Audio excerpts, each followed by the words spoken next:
Hello बच्चों, तो बहुत बहुत स्वागत है आपका एसाप इंस्टीट्यूट में। तो बच्चों, आज हम जो टॉपिक डिस्कस करने जा रहे हैं वो आपकी प्रिपरेशन के लिए बहुत ही इंपॉर्टेंट है। आज हम लोग डिस्कस करेंगे कि आप फिजिकल केमिस्ट्री को कैसे पढ़ें कि आप बड़े आसानी से अपने एग्जाम में मार्क्स भी ले पाए और सब्जेक्ट को समझ भी पाए। How should we study physical chemistry so that we can appear in the exams and also get hold of the subject. तो देखिए बच्चों, ये समझने से पहले आपको ये समझना होगा कि हम लोग इस वीडियो में कैसे आगे बढ़ने वाले हैं। तो उसके लिए हम लोग क्या करेंगे, हम लोग सबसे पहले ये देखेंगे कि फिजिकल केमिस्ट्री के कॉन्स्टिट्यूएंट्स क्या हैं, मतलब फिजिकल केमिस्ट्री के अंदर कौन कौन से टॉपिक्स आते हैं। दूसरे नंबर पे हम लोग ये देखेंगे कि अगर आप नए स्टूडेंट है, if you are a beginner और a newcomer, how should you study physical chemistry. और तीसरे और लास्ट में हम लोग देखेंगे कि if you are a repeater और एक्सपीरियंस्ड, जिसने पहले से ही सब्जेक्ट पढ़ रखा है, वो कैसे पढ़ना चाहता है। इन तीनों एस्पेक्ट्स पे हम लोग बात करेंगे। और न्यू कमर में भी, भले वो बायो का स्टूडेंट है या फिर वो मैथ्स का स्टूडेंट, तो दोनों ही बच्चे कैसे प्रिपेयर कर सकते हैं इसकी बात हम लोग करेंगे। तो आप लोग जिस भी कैटेगरी में लाई करते हो, आप लोग फिजिकल केमिस्ट्री में क्या क्या होता है उसको देखने के बाद उस कैटेगरी के लिए क्लिक करके आगे जा सकते हैं। तो चलिए शुरू करते हैं। सबसे पहले, what are the topics which are present in physical chemistry। अगर आप फिजिकल केमिस्ट्री को मैंने जो डिवाइड कर रखा है वो बेसिकली 5 हिस्सों में डिवाइड करता हूं।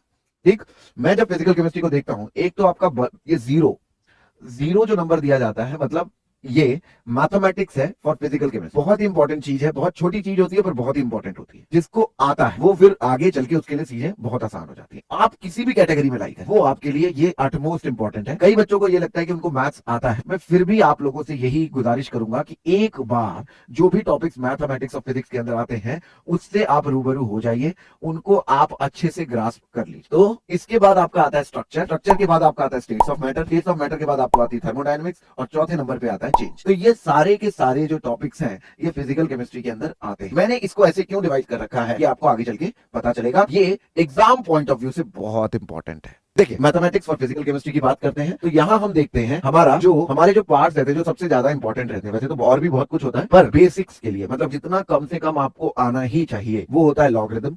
4 फॉर्मूले हैं जिनके, उसको अप्लाई करना सीख लीजिए। बहुत आसान, डिफरेंशिएशन, इंटीग्रेशन, इसमें थोड़ा सा आपको समय लगेगा, 1 से 2 दिन लग जाता है। प्लीज कर लीजिए। ग्राफ, सबसे इंपॉर्टेंट चीज ग्राफ्स ही है। में आपको linear graphs, non linear graphs, जितने भी ग्राफ्स होते हैं आपको सारे के सारे आने चाहिए, क्योंकि ग्राफ से बहुत कुछ। और लास्ट में है फंक्शन। तो ये फंक्शंस, मतलब ऑर्डर फंक्शन कौन से होते हैं, इवन फंक्शन होते हैं कौन से होते हैं, उनकी इंटीग्रेशन कैसे होती है, और बाकी सब तो आगे से कर ही सकते हैं। तो ये पूरा का पूरा मैथमेटिक्स और फिजिकल केमिस्ट्री का पार्ट है। आप लोग किसी भी कैटेगरी के हो, आपने मैथ 12th में लिया हो ना लिया हो, आपका मैथमेटिक बैकग्राउंड रहा हो, फिर भी आपको एक बार इसके गो थ्रू हो जाना चाहिए ताकि आप लोग अपनी फाउंडेशन बहुत अच्छे से रख सकें। इसके बाद आता है हमारा स्ट्रक्चर में हम लोग करते हैं quantum chemistry, molecular spectroscopy, group theory और स्टैटिस्टिकल थर्मोडायनामिक्स। याद रखिएगा, जब भी कभी सीएसआईआर पेपर लेता है तो सीएसआईआर जब पेपर लेता है, ये जो मैंने आपके लिए बना रखा है ना, स्ट्रक्चर, थर्मोडायनामिक्स, चेंज, ये सब कुछ आप स्टेट्स ऑफ मैटर आप देखेंगे ये इसी बंडल में से पेपर ले। मतलब अगर किसी समय पे क्वांटम केमिस्ट्री ज्यादा आएगी तो इन तीनों में से चीजें कम हो जाएगी। कभी मॉलिक्यूलर स्पेक्ट्रो ज्यादा आएगी तो इन तीनों, बाकी तीनों में से कम हो जाएगी। मतलब इन चारों को मिला के जो टोटल मार्क्स रहते हैं वो लगभग कांस्टेंट है। तो इसका मतलब ये है कि जब हम इसे बंडल में करेंगे तो हम एक पर्टिकुलर अमाउंट ऑफ मार्क्स होते हैं उसको हम इंश्योर कर सकते हैं कि भाई इतना तो आएगा ही आएगा। इसीलिए मैं इसको ऐसे बांट, और ये बिल्कुल सीरीज वाइज। जनरली अगर आपने क्वांटम केमिस्ट्री पढ़ी है तभी आपको मॉलिक्यूलर स्पेक्ट्रोस्कोपी पे जाना। मैंने बहुत बार देखा है, बहुत गलती करते हैं लोग, पहले ही मॉलिक्यूलर स्पेक्ट्रोस्कोपी स्टार्ट कर। बच्चों, आपको कुछ नहीं समझ जब तक आपको क्वांटम नहीं आता। मॉलिक्यूलर स्पेक्ट्रोस्कोपी कैसे समझिए आप, अगर मॉलिक्यूलर स्पेक्ट्रोस्कोपी की डेफिनेशन ही देखोगे, it is quantum chemistry in action, right, quantum in action. तो आप इस चीज को सोचिए, जब वो क्वांटम इन एक्शन है तो क्वांटम तो आनी चाहिए ना। फिर मॉलिक्यूलर स्पेक्ट्रोस्कोपी के बाद ग्रुप थ्योरी करेंगे, आपको बहुत अच्छी इंसाइट मिलेगी, और लास्ट में आपको स्टैटिस्टिकल थर्मोडायनामिक्स, इन तीनों का एप्लीकेशन इसमें देखने को मिल जाएगा। फिर हम लोग आते हैं states of matter. States of matter में अगर आप देखोगे, solid state, gaseous state, liquid state and colligative properties, ये दोनों तो जरूर करना। Liquid state and colligative properties अगर आपके पास समय है तो जरूर कर। फिर उसके बाद हम आते हैं थर्मोडायनामिक्स। अगर आप थर्मोडायनामिक्स को देखिए तब आप पाइएगा केमिकल थर्मोडायनामिक्स, एक जो पूरा आपको गैसेस, लिक्विड सबका करना है, रियल आइडियल सारा, chemical equilibrium, ionic equilibrium, phase equilibrium और इलेक्ट्रोकेमिस्ट्री, ये सारा थर्मो के अंदर आता है। लास्ट में आता है चेंज। चेंज के अंदर अगर आप देखेंगे, chemical kinetics, photochemistry, surface chemistry, polymer chemistry and nuclear chemistry. ठीक है बच्चों, तो ये सारे चेंज के अंदर के टॉपिक्स हैं, ठीक है, जो आपको करने चाहिए। मतलब ये टोटल फिजिकल केमिस्ट्री आपके सामने है। अब हम लोग मूव करेंगे आगे। ये मैंने आपके सामने बना के दे दिया, आप इसको जूम कर लीजिएगा, आप इसको जूम कर लीजिएगा। ये सारे टॉपिक्स उसमें मेंशन्ड हैं जो भी हमने अभी पढ़े फिजिकल केमिस्ट्री के, मैथमेटिक्स, स्ट्रक्चर, स्टेट्स, थर्मोडायनामिक्स और चेंज, ये पूरा का पूरा उसका स्ट्रक्चर। अगर आप बिगिनर हैं फिजिकल केमिस्ट्री में, मतलब अभी तक आपने जैम की तैयारी करी है, नॉर्मल पढ़ा है, ठीक है, और आप सीएसआईआर, नेट, जेआरएफ, गेट में जाना चाहते हैं और आप देखना चाहते हैं कि मुझे फिजिकल केमिस्ट्री कैसे पढ़नी चाहिए, तो ये वीडियो आपके लिए है। यहां से मैं अब आपके बारे में बात करने, तो ध्यान दीजिएगा बच्चों। सबसे जब भी कोई बिगिनर होता है, जब भी कोई नया स्टूडेंट होता है, उसको कभी भी मार्क्स के लिए नहीं करना चाहिए। मार्क्स कॉन्सिक्वेंस हो जाते हैं आपके सब्जेक्ट के। अगर आप बिगिनर हैं तो पहले से ही ये मत अंदाजा लगाइए कि ये 2 नंबर का आता है, ये 4 नंबर का आता है। अगर आप ऐसे करते हैं तो आप बहुत गलत कर ले जाते हैं अपने साथ, क्योंकि आप सिर्फ एक रिजल्ट ओरिएंटेड स्टडी करने की कोशिश कर रहे हैं। पर मैं आपको एक गजब बात बताता हूं, सीएसआईआर का पेपर ऐसा नहीं होता कि यहां से पर्टिकुलर मार्क्स इतने ही आएंगे, यहां से इतने आएंगे। ये एक बंडल की बात होती है कि मतलब आपको पूरा टॉपिक, लॉजिक और कॉन्सेप्ट सब समझ में आना चाहिए। तो इसीलिए अगर आप बिगिनर हैं तो हमेशा सब्जेक्ट पे जाइए। कहां जाइए? सब्जेक्ट पे जाइए। तो सब्जेक्ट को सीखने की कोशिश करिए, और कैसे धीरे धीरे आप अपने स्टेप्स ले सकते हैं ये मैं आपको बताता हूं। देखिए, आपको कभी भी अगर आपको पढ़ना हो तो सबसे पहले आप अपनी कमांड बनाइए मैथमेटिक्स पे। कोई दिक्कत नहीं है, किसी कोचिंग में पढ़ रहे हो, कहीं पढ़ रहे हो, कुछ पढ़ रहे हो, सबसे पहले इंश्योर करो कि आपको वो मैथमेटिक्स आता है। बायो वाले स्टूडेंट हो या मैथ वाले स्टूडेंट हो, बायो वालों को थोड़ी सी दिक्कत होगी, पर आपको मैं बता दूं, एक बार अपनी कॉपी पे लिख के रख लीजिए। फिर उसके बाद आप अपने स्टेट्स ऑफ मैटर पे आइए, स्टेट्स ऑफ मैटर के बाद थर्मोडायनेमिक्स पे आइए, थर्मोडायनेमिक्स के बाद चेंज पे आइए, और चेंज के बाद आप स्ट्रक्चर पे जाइए। अगर आप ये तरीका अपनाते हैं तो आप बड़े आराम से सब्जेक्ट को सीख सकते हैं। क्यों?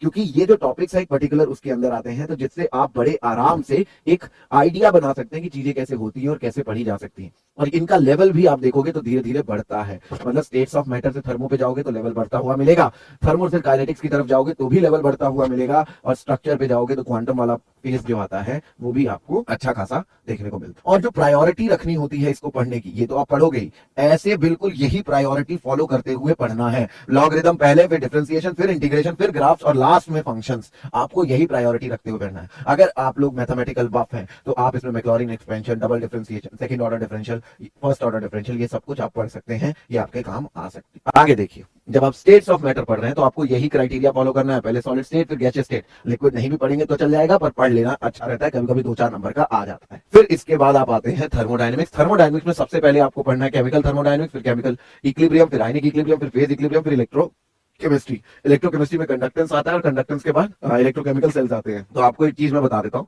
आयनिक इक्विलिब्रियम के बिना जरा कंडक्टेंस पढ़ना थोड़ा सा मजेदार नहीं होता है। तो अगर आप ये सीख रहे हैं, नए नए पहली बार आए हैं, तो आप बड़े आराम से इसको कवर कर सकते। फिर इसके बाद आप आते हैं चेंज पे। चेंज में आप सबसे पहले पढ़ेंगे केमिकल काइनेटिक्स, फिर फोटोकेमिस्ट्री, फिर सरफेस केमिस्ट्री, फिर पॉलीमर केमिस्ट्री, और लास्ट में न्यूक्लियर केमिस्ट्री। ये पांचों के पांचों टॉपिक कवर करते हैं, आपका चेंज कवर हो जाएगा। और इतना कवर होने के बाद अब आप स्ट्रक्चर पढ़ने के लिए तैयार हो जाते हैं। मतलब अब आपको क्वांटम में एंट्री लेनी चाहिए। पहले क्वांटम केमिस्ट्री पढ़िए, फिर उसका एप्लीकेशन पढ़िए मॉलिक्यूलर स्पेक्ट्रोस्कोपी, फिर इन दोनों का एप्लीकेशन पढ़िए ग्रुप थ्योरी में, और ग्रुप थ्योरी के बाद आप आ जाइए स्टैटिस्टिकल थर्मोडायनेमिक्स। ये आपका सबसे लास्ट टॉपिक होना चाहिए। अगर आप इस ऑर्डर में पढ़ते हैं तो आपको हमेशा सब्जेक्ट आप बहुत अच्छे से तैयार कर। अब ये जो फिजिकल केमिस्ट्री है, ये उन रिपीटर्स के लिए होती है। रिपीटर्स शब्द थोड़ा सा मुझे पता है, ठीक है, रिपीटर्स शब्द थोड़ा सा बुरा लगता है क्योंकि एक बार पढ़ लिया है, ठीक है, पर आप लोग ये बात समझिए कि आपके पास एक वो है कि आप एक बार सब्जेक्ट से रूबरू हो चुके हैं, आपकी आंखों के सामने सब्जेक्ट चला गया। तो अगर आपने पहली बार एक बार सब्जेक्ट पढ़ रखा है तो ये आगे की वीडियो आपकी, तो आप इस चीज को जरूर देखिएगा। इन बच्चों को पढ़ने के लिए अब, क्योंकि आप रिपीटर्स हैं, आपने सब्जेक्ट तो एक बार ही पढ़ लिया, तो अब जो सब्जेक्ट है, सब्जेक्ट को मार्क्स ओरिएंटेड पढ़ना होता है। क्योंकि अब हमारा जो मेन एम है, हमारा एग्जाम क्लियर करना है, क्योंकि हम लोगों ने एक बार सब्जेक्ट पढ़ लिया है। तो ये जो हो जाते हैं ये मार्क्स ओरिएंटेड होते हैं। और जब भी कभी आप बिगिनर होते हैं तो आप सब्जेक्ट ओरिएंटेड होते हैं। बस यही दोनों में फर्क। क्लियर है कि नहीं क्लियर? अगर आप इस बात को समझते हैं तो आप बड़े आराम से क्लियर कर सकते। जब आप मार्क्स ओरिएंटेड होते हैं तब आपको कैसे पढ़ना चाहिए मैथमेटिक्स। अगर आप बायो के स्टूडेंट हैं तो जनरली आप फिजिकल छोड़ के जा रहे हो या कुछ टॉपिक्स पढ़ के जा रहे हो, ठीक है, तो मैं आपको ऐसे ही बताऊंगा कि अगर आप बायो के स्टूडेंट हैं एक बारी मैथ्स जरूर देख लीजिएगा। मुझे पता है देखते हुए बुरा लगता है, थोड़ा अंदर से फील आती है कि भाई पता नहीं होगा कि नहीं होगा, पर मैं आपको बता रहा हूं अगर आप थोड़ी सी मेहनत कर लेंगे तो आप एक बैरियर क्रॉस कर लेते हैं। उस बैरियर को जैसे ही क्रॉस करते हैं तो हमारा काम बच जाता है। बायो वाले स्टूडेंट याद रखना, आपको मैथ पढ़ना नहीं है, मैथ अप्लाई करना सीखना है। हमें ये नहीं पढ़ना कि first order differential second order कहां से आई, हमें नहीं पढ़ना कि D by D X of sine X cos X क्यों होता है, हमें बस ये पढ़ना है D by D X of sine X cos X ही होता है, बस बात खत्म। तो बस अपना थोड़ा सा एप्लीकेशन सीख लेंगे मैथ का, तो हम लोग अप्लाई करते हुए डरेंगे नहीं, मन से डर निकल जाता है, तो वो डर नहीं रहे, सही है। फिर उसके बाद आपको सबसे पहले, क्योंकि आपका जो अप्रोच है वो मार्क्स ओरिएंटेड है, तो आपको सबसे पहले मोस्ट इंपॉर्टेंट टॉपिक्स करने चाहिए। मोस्ट इंपॉर्टेंट टॉपिक्स वो होते हैं जो मोस्ट स्कोरिंग टॉपिक्स होते हैं, जहां से सबसे ज्यादा स्कोर आता है। ठीक है कि नहीं? ठीक है, तो आपको सबसे पहले कोशिश यही करनी चाहिए कि आपको सबसे पहले स्कोरिंग टॉपिक्स कवर कर लेने चाहिए, फिर उसके बाद आपको केमिकल काइनेटिक्स के बंडल में जाना चाहिए, फिर आपको क्वांटम केमिस्ट्री के बंडल में जाना चाहिए, और लास्ट में आपको केमिकल थर्मोडायनेमिक्स के बंडल में जाना चाहिए। मैंने ये जो बंडल रखा है ये भी अमाउंट ऑफ मार्क्स के बेसिस पे ही रखा है, तो नीचे जाते हुए कॉन्ट्रीब्यूशन ऑफ मार्क्स जो होता है वो डिक्रीज हो जाता है। सबसे ज्यादा जो कंट्रीब्यूशन होता है वो केमिकल काइनेटिक्स बंडल का ही होता है, इसीलिए मैंने बोला है कि सबसे पहले यही बंडल करना है। क्लियर है कि नहीं क्लियर? अब ये बंडल क्या है जरा देखते हैं। तो मैथमेटिक्स तो आपको पता ही है, मोस्ट इंपॉर्टेंट टॉपिक्स पे मोस्ट इंपॉर्टेंट टॉपिक्स पे क्या रहता है, मोस्ट इंपॉर्टेंट टॉपिक्स में भी दो हिस्सों में बढ़ता है। कैसे? एक बायो और एक बैकग्राउंड। जहां पे आपका बैकग्राउंड क्या रहा हो, बायो और मैथ। अगर आपका मैथ बैकग्राउंड रहा है तो आपको क्वांटम अच्छी लगेगी। ठीक है, तो आप क्या करिए, ये जो ऑर्डर है ये मैथ्स बैकग्राउंड या फिर बायो, या फिर मैं ऐसे भी बोल दूं, इसको गलत तरीके से मत लीजिएगा। अपनी जब भी कभी हम लोग ये समझ जाते हैं कि हम लोग कहां लाई करते हैं, हम बड़े आराम से चीजों को हैंडल कर सकते हैं। तो आपको जब भी कभी ये करना है, सबसे पहले आपको ये जो है, तो ये 4 टॉपिक आते हैं मोस्ट इंपॉर्टेंट। इन जो 4 टॉपिक्स में आए, अगर आप बायो या वीक मैथ्स, आपको सबसे पहले केमिकल काइनेटिक्स करना चाहिए। आपको मजा इसी में है, आपको मजा इसी में आएगा। सबसे पहले आपको केमिकल काइनेटिक्स करना चाहिए, फिर आपको गैसियस स्टेट एंड थर्मोडायनेमिक्स। देखिए बच्चा, गैसियस स्टेट नहीं छोड़िएगा, क्योंकि इसके बिना केमिकल थर्मोडायनेमिक्स आपके लिए समझना नामुमकिन हो जाए। थर्ड नंबर पे अगर आप देखेंगे तो वो आप सॉलिड स्टेट कर सकते हैं, और फोर्थ नंबर पे आप जा सकते हैं कहाँ, अगर आप बायो या वीक मैथ्स वाले लाइक, अगर आप मैथ्स वाले बैकग्राउंड के हैं तो आपको सबसे पहले क्वांटम ही कवर करनी चाहिए, फिर आपको gaseous state and thermo cover करनी चाहिए, थर्ड नंबर पे आपको केमिकल काइनेटिक्स कवर करना चाहिए, और फोर्थ नंबर पे आपको, ये ऐसे टॉपिक हैं जो आपके कवर करवा के आपको पूरा हेल्प देंगे। सॉलिड स्टेट कभी कभी कम मार्क्स का भी आता है, पर एक बार कवर हो जाता है तो फिर आगे चल के बहुत हेल्प करता है। इसके बाद आपको केमिकल काइनेटिक्स का बंडल करना चाहिए। बंडल मतलब पहले फोटो करो, सरफेस करो, पॉलीमर करो और न्यूक्लियर करो। याद रखिएगा, जब भी कभी पढ़ाई करो एक बंडल पूरा करो, ताकि अगर एक जगह से कम आए तो दूसरी जगह से मार्क्स। याद रखें, तो हमेशा पहले पूरा बंडल कवर करना है, ताकि अगर कुछ छूटता भी है तो ये होगा कि मोस्ट इंपॉर्टेंट टॉपिक तो आपने कर ही लिया है। मान लो उधर से कम आएंगे तो इधर से कवर हो जाएंगे, आपको कभी ये नहीं लगेगा कि भाई मेरा अच्छा नहीं। ठीक, इसके बाद आपको क्वांटम केमिस्ट्री का बंडल करना है। क्वांटम केमिस्ट्री का बंडल में मतलब मॉलिक्यूलर स्पेक्ट्रोस्कोपी, ग्रुप थ्योरी और स्टैटिस्टिकल थर्मो, क्योंकि यहां से भी मार्क्स अच्छे खासे आते हैं। और लास्ट में आपको जाना है चेंज केमिकल थर्मो में, जहां पे सबसे पहले आपको कवर करना है इलेक्ट्रोकेमिस्ट्री, फिर फेज इक्विलिब्रियम। अगर समय बचे तब आपको ये इस पे जाना है, मतलब ये दोनों को अपनी प्रायोरिटी रखनी है।